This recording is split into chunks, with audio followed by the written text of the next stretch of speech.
사람이 행복했던 과거를 떠올린다는 것은 지금의 삶이 힘들고 어렵기 때문인 경우가 많이 있습니다. 어떤 때에 그 추억은 힘이 되기도 하지만은 또 어떤 때에는 그것 때문에 한탄으로 다가오기도 합니다. 옛날에 이렇게 했으면 더 좋았을 것을 그렇게 생각하는 것이죠. 욥은 지난 시간 하나님께서 자신을 보호해 주시던 때를 지금 그리워하고 있습니다. 그리고 그때가 다시 오기를 바라고 있다는 것을 성경을 통해서 보게 됩니다. 어쩌면 이것이 욥이 지금 가지고 있는 소망일 거예요. 우리는 어떤 소망을 가지고 있습니까? 예전 일을 추억하면서 그때 이렇게 했으면 좋았을 걸, 혹시 이런 생각을 붙잡혀서 한탄하고 후회하는 삶을 살고 있습니까? 예수님은 하나님 나라 밖에 있을 이들을 향해서 이렇게 이야기를 하셨어요. 너희가 아브라함과 이삭과 야곱과 모든 선지자는 하나님 나라에 있고 오직 너희는 밖에 쫓겨난 것을 볼 때에 거기서 슬피 울며 이를 갈미 있으리라. 후회하는 삶이죠. 아니면은 내가 가진 소망은 어떤 소망이 있었습니까? 어떤 소망을 가지고 있습니까? 그때 이렇게 했으면이 아니라 정말 하나님 앞에서 내가 주님을 닮아가는, 그리고 영적으로도 성장하는 그런 소망을 가지고 있습니까? 성경은 우리에게 이런 이야기를 합니다. 무엇이든지 전에 기록한 바는, 성경에 기록되어 있는 것은 우리의 교훈을 위하여 기록된 것이다. 그래서 우리로 인내를, 그리고 성경의 위로로 소망을 가지게 함이니라, 이렇게 이야기를 하고 있습니다. 하나님은 우리를 향하여서 우리가 절망이나 후회 가운데 사는 것이 아니라 소망을 가지고 살기를 원하신다는 것을 알 수 있습니다. 성경에서 언급되는 소망은 결국 우리의 구원을 향하고 있는 것을 보게 됩니다. 그런데 우리는 단순히 구원을 얻는 것 이상을 소유하고 있는 거예요. 이미 우리는 구원을 얻었습니다. 예수님께서 이런 말씀을 하셨죠. 내가 진실로 진실로 너희에게 이르노니 내 말을 듣고 또 나 보내신 이를 믿는 자는 영생을 얻었고 심판에 이르지 아니하느니 사망에서 생명으로 옮겼느니라. 이미 우리는 예수 그리스도를 믿음으로 구원을 받은 백성이 되었습니다. 그런데 구원 얻은 백성으로서 우리는 천국에 간다는 소망을 가지고 있어요. 그런데 사실 성경은 우리가 구원 얻은 백성으로서 천국에 간다, 그 이상의 이야기를 하고 있다는 것이지요. 무엇을 이야기를 하느냐 하면은 우리가 하나님 나라를 받았다라고 이야기합니다. 하나님의 유업인 하나님의 나라를 우리가 이미 소유했다는 거예요. 그래서 히브리서에서는 이렇게 이야기를 합니다. 그러므로 우리가 진동치 못할 나라를 받았은즉 은혜를 받자. 이로 말미암아 경건함과 두려움으로 하나님을 기쁘게 섬기자라고 이야기를 합니다. 그래서 우리가 구원을 받았고, 그리고 하나님 나라라는 유업을 받은 자로서 우리는 그 영원한 하나님 나라를 바라보면서 하나님을 기쁘게 섬기는 하나님의 백성들로 살아가길 주님 이름으로 축원합니다. 성경은 옛날이 오늘보다 어찌미냐, 나음이 어찌미냐 하지 말라, 이렇게 묻는 것이 지혜가 아니니라, 이렇게 이야기합니다. 옛날이 좋았어, 이렇게 사람들이 이야기를 해요. 러시아나 이 카자흐스탄에 살다 보면은 그런 이야기를 하는 사람들을 많이 보게 됩니다. 옛날에 러시아 때가 좋았어. 그때는 사과도 이만큼 크고, 그리고 먹을 것도 아주 많았고 싸고 좋았어. 그런데 옛날이 지금보다 낫다는 것이죠. 그런데 그렇게 이야기하지 말라라고 이야기합니다. 그것이 지혜가 아니다는 거예요. 그리스도인의 영적인 성장에 대해서 이야기할 때 많은 사람들은 올라갈 때가 있고 내려갈 때가 있다라고 이야기를 합니다. 그 성장에 왜 올라갈 때가 있고 내려갈 때가 있느냐? 올라갈 때는 믿음이 좋고 좋고 내려갈 때는 믿음이 안 좋다라고 이야기를 합니다. 믿음의 상태에 따라서 영적으로 성장할 때가 있고 그리고 내려갈 때가 있다는 것이죠. 우리의 믿음이 그러면 올라갔다 내려갔다 하는 것이죠. 우리의 믿음은 올라갔다가 내려갔다 하는 거 아니에요. 우리가 정확하게 알아야 될 것은 믿음이라고 하는 것은 감정이 아닙니다. 사람들은 감정을 믿음이라고 생각을 해요. 그래서 오늘 내가 기분이 좋으면 믿음이 좋은 것 같고 기분이 나쁘면 믿음이 안 좋은 것처럼 생각을 합니다. 그런데 사실은 기분은 감정일 뿐이에요. 감정에 따라서 우리의 믿음이 좋아졌다 나빠졌다 하는 것이 아닙니다. 감정이 우리 믿음의 기초가 아니에요. 그러면 우리 믿음의 기초는 뭡니까? 하나님의 말씀이에요. 우리는 하나님의 말씀에 우리 믿음의 믿음의 기초를 두고 있다는 것입니다. 그렇기 때문에 우리 영적인 성장은 감정이 아니라 하나님의 말씀에 근거한 반응으로 나타나는 것입니다. 그래서 우리가 처음에 하나님의 말씀을 받을 때 어땠어요? 이거 믿을 수 있나? 그렇게 생각을 했습니다. 처음에는 작은 믿음, 연약한 믿음을 가지고 있어요. 그런데 시간이 지나면 지날수록 그게 하나님의 말씀이 어떻게 돼요? 점점 믿어져요. 그게 뭡니까? 하나님의 말씀에 근거해서 믿음이 자라고 있는 거예요. 그래서 믿음이 커졌다 작아졌다가 아니라 우리의 믿음은 점점 하나님의 말씀에 순종할수록 하나님의 말씀에 긍정적으로 반응할수록 우리의 믿음은 점점 커지게 된다는 것이죠. 처음보다 우리의 믿음을 한번 생각해 보십시오. 하나님의 말씀도 더 많이 알고 그리고 그 말씀에 대해서 우리가 반응하기도 합니다. 그런 걸 보면은 우리의 믿음은 어떻게 됐어요? 자랐다는 것을 알 수 있습니다. 영적으로 성장했다는 것이죠. 성경은 예수님에 대해서 이렇게 이야기합니다. 그 지혜와 그 키가 자라가며 자랐다는 거죠. 하나님과 사람에게 더 사랑스러워 가셨다. 하나님의 자녀인 우리들은 후회와 그리고 염려의 삶을 사는 사람들이 아니라 예수님을 닮아서 예수님의 장성한 분량에까지 이르도록 자라는 사람들이라는 것을 기억하시기를 주님 이름으로 축원합니다. 욥은 옛날에 하나님께서 나를 지켜주시던 때가 다시 돌아왔으면 좋겠다. 지금의 삶이 후회스럽고 한탄스럽다는 것을 말하고 있습니다. 그럼 욥의 지난날의 삶은 어땠을까? 그래서 욥이 자신의 삶이 어땠는지를 이야기를 하기 시작합니다. 3절과 4절에 있는 말씀입니다. 한번 같이 읽겠습니다. 시작. 그때에는 그의 등불이 내 머리에 빛이었고 내가 그의 빛을 힘입어 암흑에서도 걸어다녔느니라. 내가 원기왕성하던 날과 같이 지내기를 원하노라. 그때에는 하나님이 내 장막에 기름을 발라주셨도다. 하나님께서 함께 하실 때에 어떤 일이 벌어졌느냐. 여기에서는 크게 세 가지를 이야기를 합니다. 여러 가지가 있지만 그 중에서도 첫 번째 하나님이 우리와 함께 하실 때 어떤 일이 일어나는가 하는 것을 비교해 보면 좋을 것 같아요. 자, 그때에는 하나님의 등불이 내게 비추었다. 즉 다른 말로 하자면 하나님이 내게 비추었다는 거예요.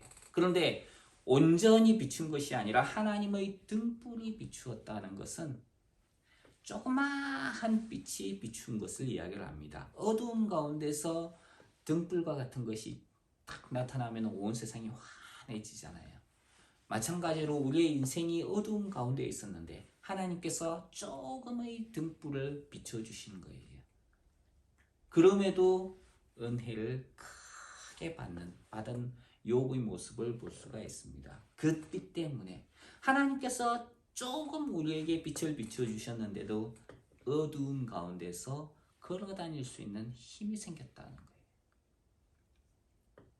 마찬가지로 하나님께서 우리에게 자신을 비추어 주셨을 때 우리는 어두움 가운데서 행할 수 있는 힘을 얻게 되었습니다. 그래서 인생의 어둠 속에서 하나님의 빛이 우리에게 비칠 때에 우리는 절망 속에서 소망을 발견하게 되는 것이지요. 우리는 성경을 통해서 사울이라는 사람을 볼 수 있습니다. 신약 성경의 무려 13권이나 기록했던 사람이지요. 그 사람은 바울이라고 불렸는데 이 바울이라는 사람이 예수님을 믿기 전에 그는 그리스도인들을 핍박하는 사람으로 살았습니다.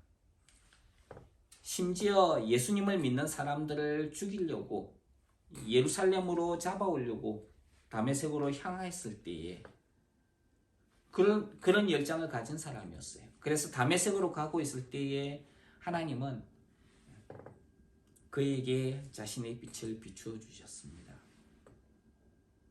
다메섹에 가까이 갈 때 하늘로부터 빛이 사울과 그 일행을 둘러 비추었는데 그때에 하나님께서 이야기를 하십니다.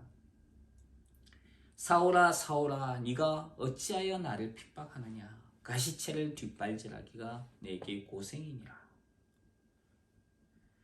사울은 자신에게 다가온 어두움의 마음의 가시체를 걷어차고 있었다는 것을 이야기를 하고 있습니다. 하나님은 그런 사울의 마음을 아시고 그에게 자신의 영광의 빛을 비추어 주셨던 것이지요.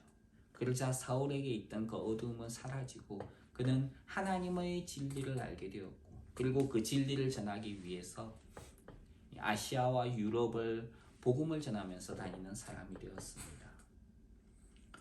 욥은 하나님께서 등불과도 같은 작은 빛을 비추어 주었을 뿐인데도 암흑 가운데서 걸어다닐 수 있었다라고 이야기합니다. 하나님께서 이처럼 우리에게 비추시는 빛은 작은 등불과 같은 그런 은혜라도 우리에게는 큰 힘이 된다는 것입니다. 또 하나님의 은혜는 욥의 장막에 기름을 발라주셨다라고 이야기합니다. 기름을 바른다는 것은 무엇인가를 위해서 구별하였다는 거예요. 그래서 하나님께서 자기 백성을 돌보시기 위해서 특별히 기름을 바르는 사람들이 있었어요. 그 사람들을 왕, 제사장, 선지자라고 이야기를 하지요. 하나님께서 자기 백성들을 위해서 특별히 기름을 부은 존재들이지요. 마찬가지로 하나님께서 욥의 집에 기름을 발라주셨다는 것은 욥의 집을 통해서 하나님께서 자기 백성들을 돌보셨다 하는 것을 알 수 있습니다. 하나님께서 작은 은혜를 베푸실 때 누리게 되는 은혜 가운데 하나는 하나님의 구별하심을 받고 행할 수 있게 된다는 것이죠. 그런데 성경은 하나님의 빛을 받은 사람들을 향해 가지고 이런 경고를 하고 있는 것도 있습니다.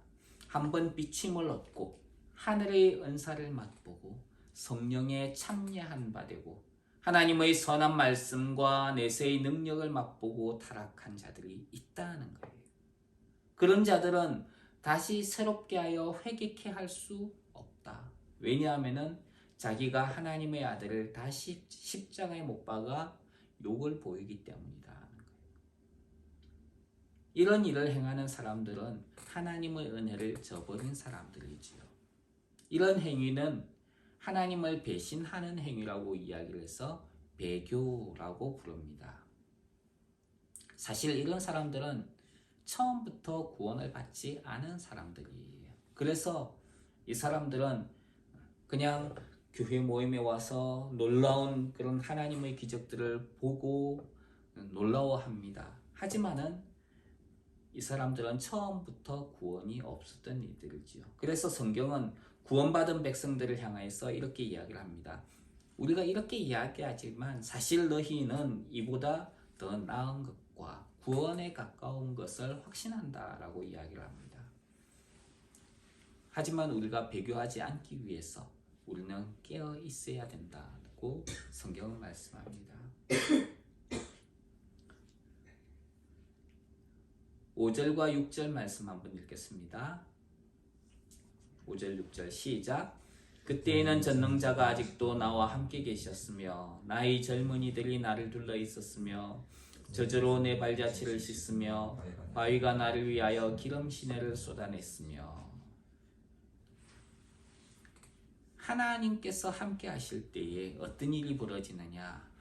하나님이 나와 함께 하심으로 사람들이 나에게 집중했다는 거예요.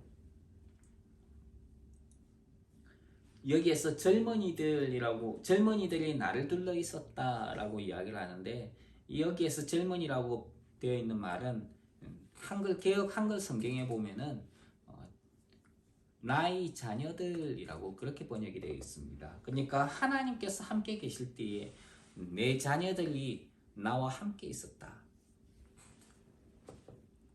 이런 이야기가 되는 것이지요. 그런데 지금은 재앙으로 인해서 욥의 자녀들을 모두 다 잃어버렸죠. 다 죽고 말았습니다. 그래서 욥에게 임한 재앙이 하나님께서 함께하지 않았기 때문에 생긴 것이다 라고 지금 한탄하고 있는 것이죠.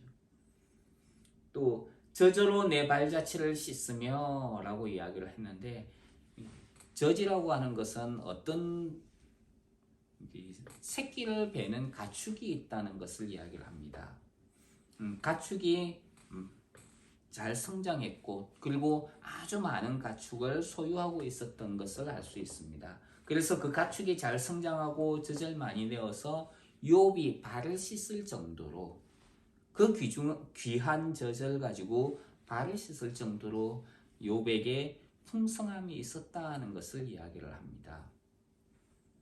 또 곧 바위가 기름 시내를 쏟아냈다는 것은 사실 바위로부터 기름을 짤 수가 없어요. 이것은 고대에 올리브 기름을 바위를 통해서 그 올리브 기름을 반석에서 짜내는 것을 묘사를 하고 있습니다. 그러니까 저절로 다리를 씻는다든지 그리고 반석에서 기름이 흘러내린다는 것은 모두 욥의 삶이 풍성했다는 것을 의미합니다. 그러니까 하나님께서 함께 하실 때 어떤 일이 벌어지느냐? 가족들이 많아지게 되고 그리고 발자취, 풍성함이 많아진다는 것을 알 수가 있습니다. 이것은 사단이 욥에 대해서 하나님을 향해서 했던 말을 생각나게 합니다.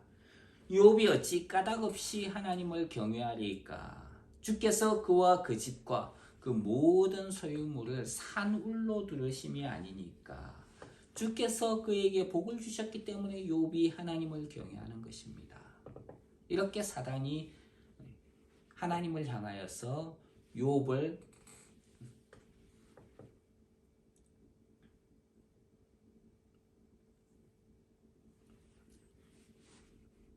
고소하였던 것이지요.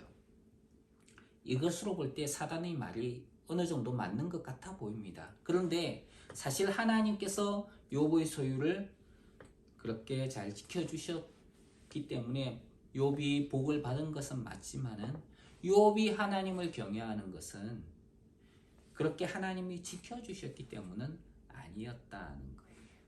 그가 모든 것을 잃었을 때에도 욥은 하나님을 경외하는 삶을 살았다는 것이지요.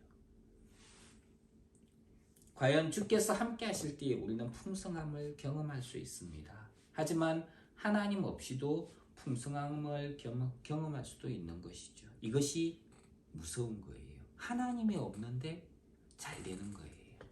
그건 하나님께서 내버려 두셨다, 심판하시고 계시다는 그런 표시입니다. 예수님을 잘 믿는데 나에게는 힘든 일이 와요. 근데 어떤 사람은 예수님을 안 믿는데도 일이 승승장구하는 것처럼 보입니다. 예수님을 믿는 사람들은 그것 때문에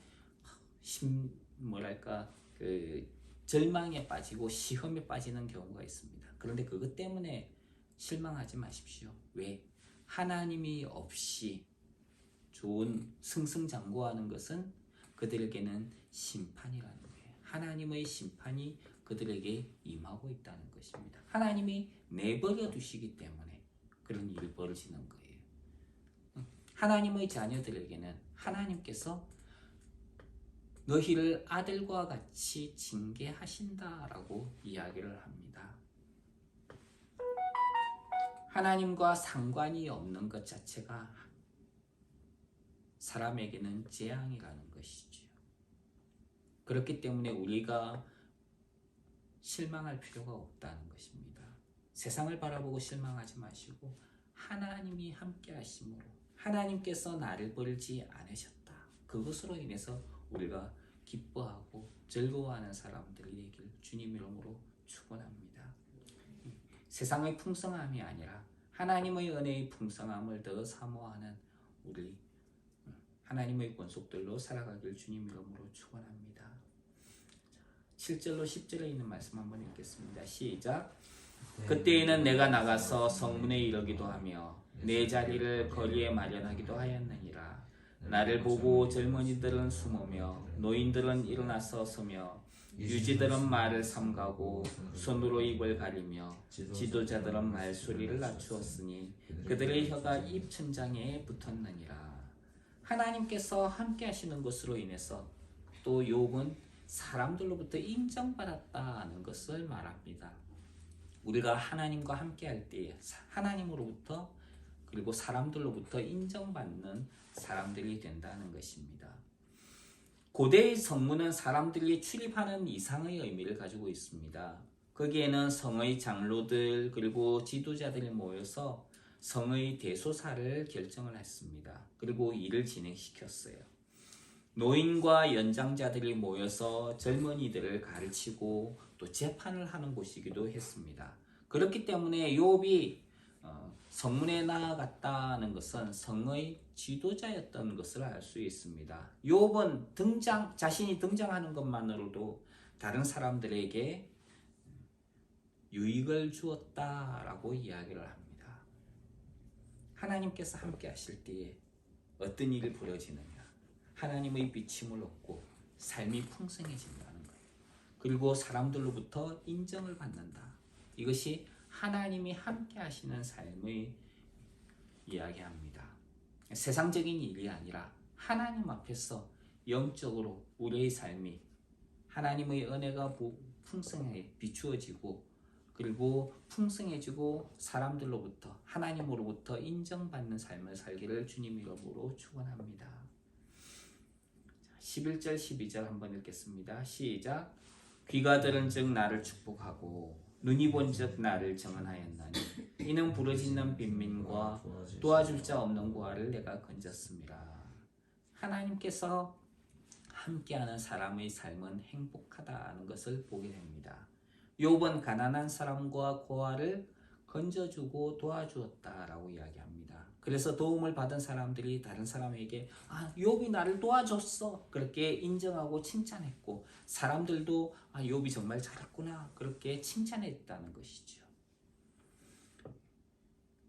메슬로우라는 학자가 있는데 그 사람은 인간의 기본적인 욕구를 의식주의 문제로 보았습니다. 제일 하층에 있는 것이 의식주의 문제라는 것이죠. 먹고 사는 것. 그것이 가장 인간의 기본적인 욕구예요.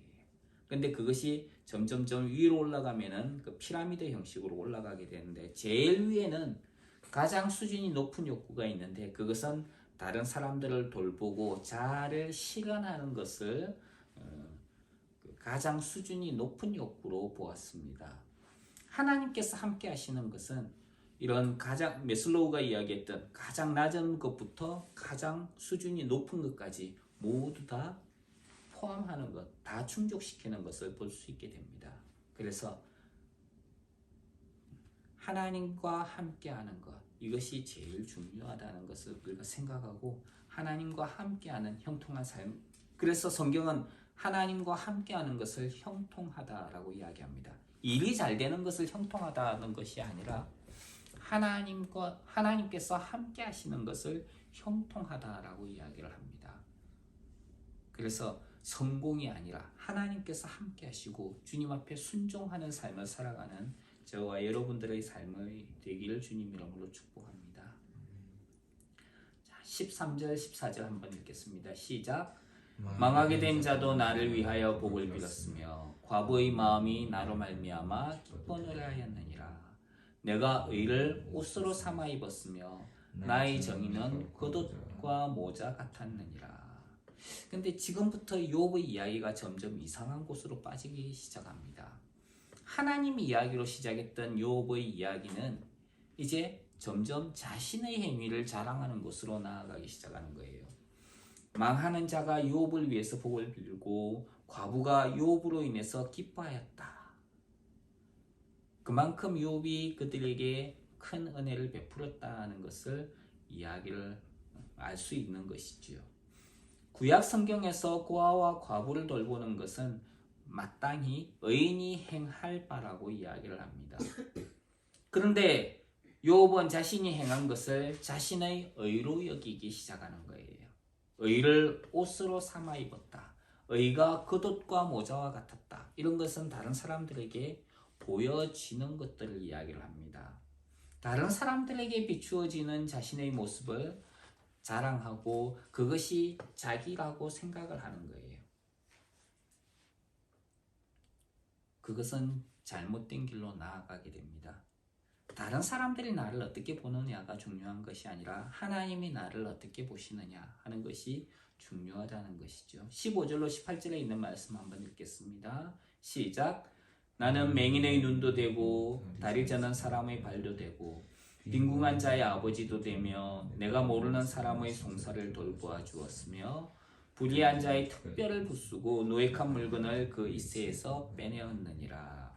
내가 스스로 말하기를 나는 내 보금자리에서 숨을 거두며 나의 날은 모래알같이 많으리라 하였느니라.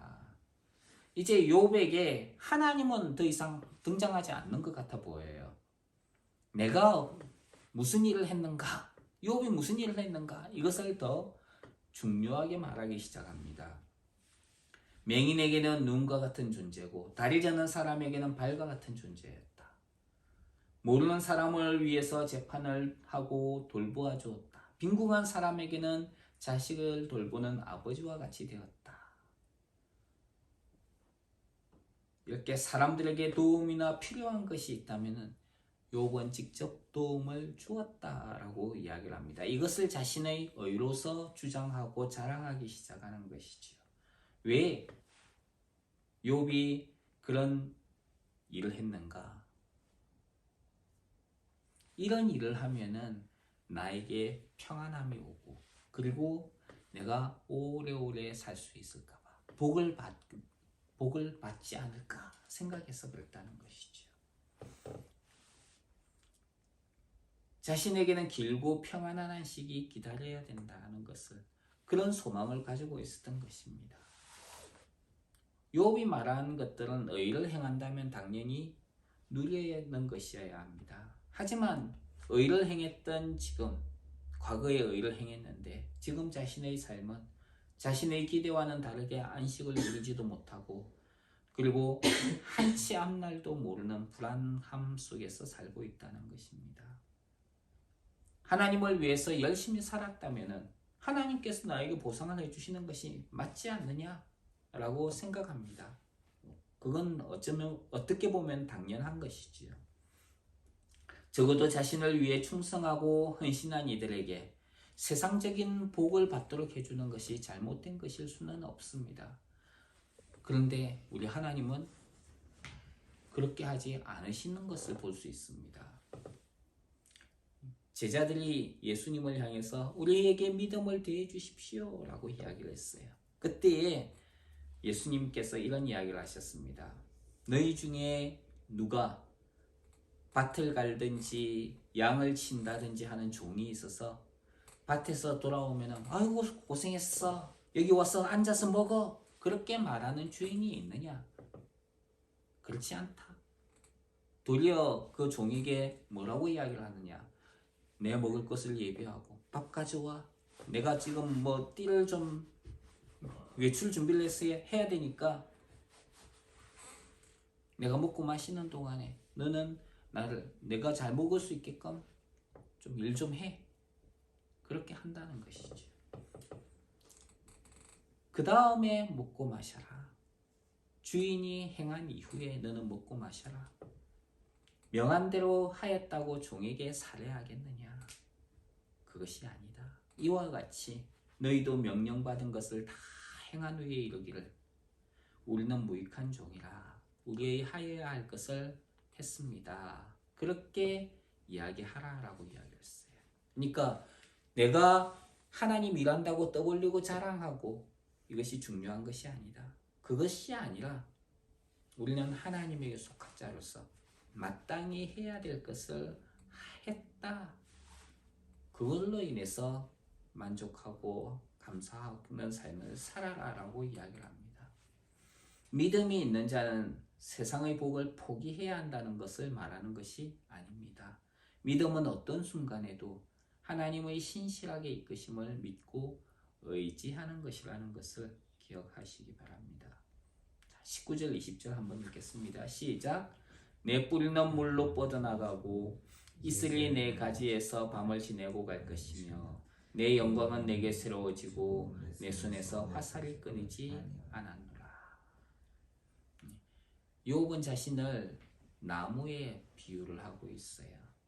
그래서 나무가 계속해서 물을 빨아들이듯이 그 좋은 물이 있는 곳을 향해서 자신의 뿌리를 뻗어나갔다는 것입니다. 그리고 이슬이 가지에서 밤을 지내고 갔다.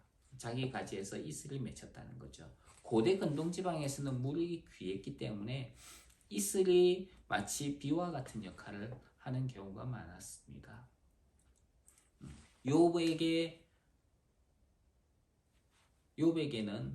자신이 마치 그런 나무와 같은 존재가 되었다는 것이지요.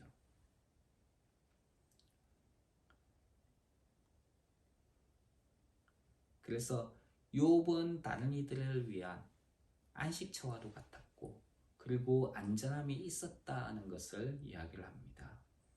자, 21절로 22절 한번 읽겠습니다. 시작. 우리는 내 말을 듣고 희망을 걸었으며 내가 가르칠 때에 잠잠하였노라. 내가 말한 후에는 그들이 말을 거듭하지 못하였나니 나의 말이 그들에게 스며들었습니다. 욥이 말을 할 때에 많은 사람들은 욥의 말을 통해서 희망을 가졌다라고 이야기합니다. 또 23절과 24절 한번 읽겠습니다. 시작. 그들은 비를 기다리던 나를 기다렸으며 봄비를 맞이하듯 입을 벌렸느니라. 그들이 의지 없을 때에 내가 미소하면 그들이 나의 얼굴빛을 무색하게 아니하였느니라. 가뭄에 비를 기다리듯 많은 사람들이 욥을 기다렸다는 것입니다. 자, 이제 25절 한번 읽겠습니다. 시작. 내가 그들의 길을 택하여 주고 어떤 데는 자리에 앉았나니 왕이 군대 중에 있는 것과도 같았고 애국하는 자를 위로하는 사람과도 같았느니라. 사람들이 어디로 가야 할지 모를 때에 욥은 길을 제시해 주었다라고 이야기합니다.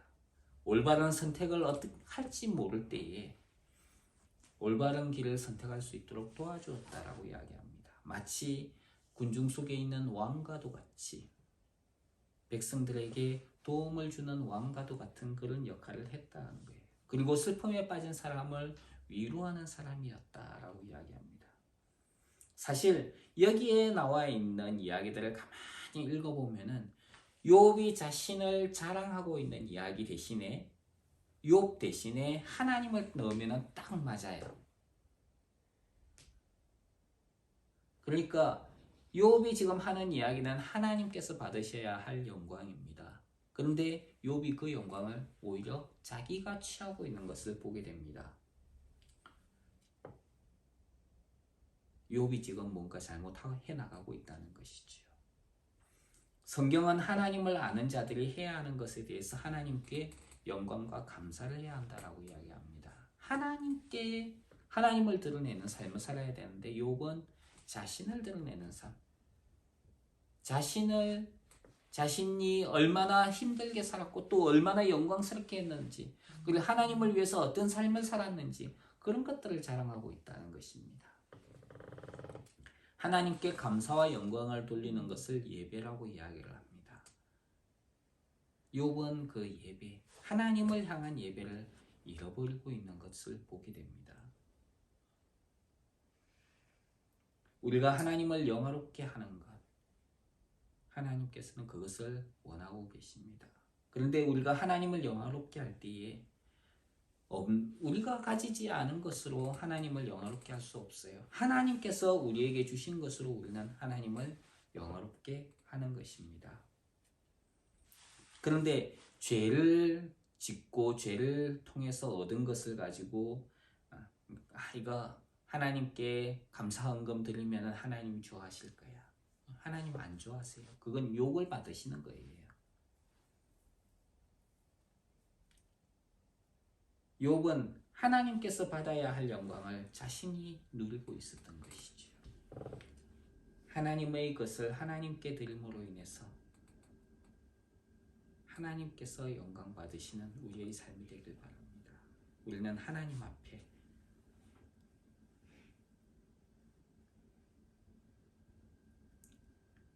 하나님을 영화롭게 하는 하나님의 백성으로 살아가는 저와 여러분이 되길 주님 이름으로 축원합니다. 우리로 인하여 살아계신 주 하나님께서만이 오직 홀로 높임과 존귀와 영광과 찬양을 받으시기를 주님 이름으로 축원합니다. 기도하겠습니다. 하나님, 우리가 후회와 탄식의 삶을 사는 것이 아니라 하나님을 향하여서 영광과 감사를 돌리며 또 하나님을 온전히 예배하는 자로 살아가게 하옵소서. 예수님 귀하신 이름으로 기도합니다. 아멘.